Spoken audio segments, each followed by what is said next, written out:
In today's video, I'm going to teach you how to organize shift schedules and rotation plans using Google Calendar. Whether you're overseeing a small group or managing a larger workforce, this guide will show you how to optimize scheduling with one of Google's most powerful planning tools.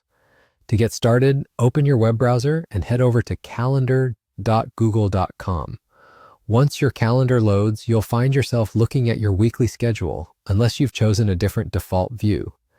You're welcome to toggle between views to select one that aligns best with your planning style. This flexibility allows you to personalize your workflow to better suit your specific needs. Now let's dive into creating a shift. Choose the specific date and time you want the shift to begin, then go ahead and click on that time slot. This brings up a new event creation window. Here you'll want to enter a clear and concise title like Morning Shift, which helps make your schedule easy to decipher at a glance. Next, you'll need to set the start and end times. This critical step ensures that working hours are recorded accurately and helps avoid any potential scheduling conflicts. You might also want to add a location. Though optional, adding a location is particularly helpful for shifts that take place in a specific venue, as it minimizes potential confusion. For added context, consider using the description field to include responsibilities, instructions, or any important reminders. While this step is optional, it's highly recommended for clarity, particularly when multiple people are involved or when there are specific tasks that need to be highlighted. Now it's time to add the team members assigned to that shift.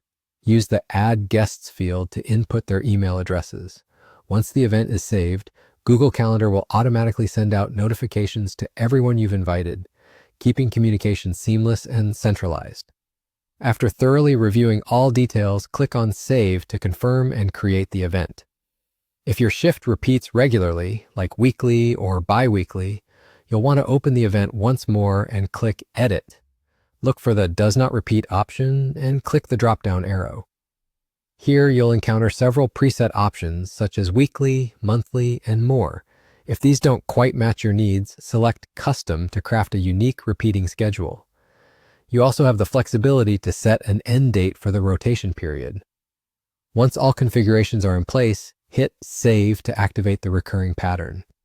As a bonus tip, consider assigning different colors to each shift or team type.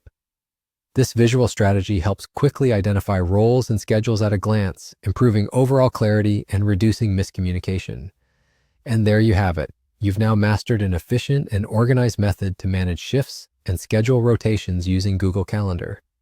Thanks for tuning in. Be sure to check out our other videos for more practical productivity tutorials.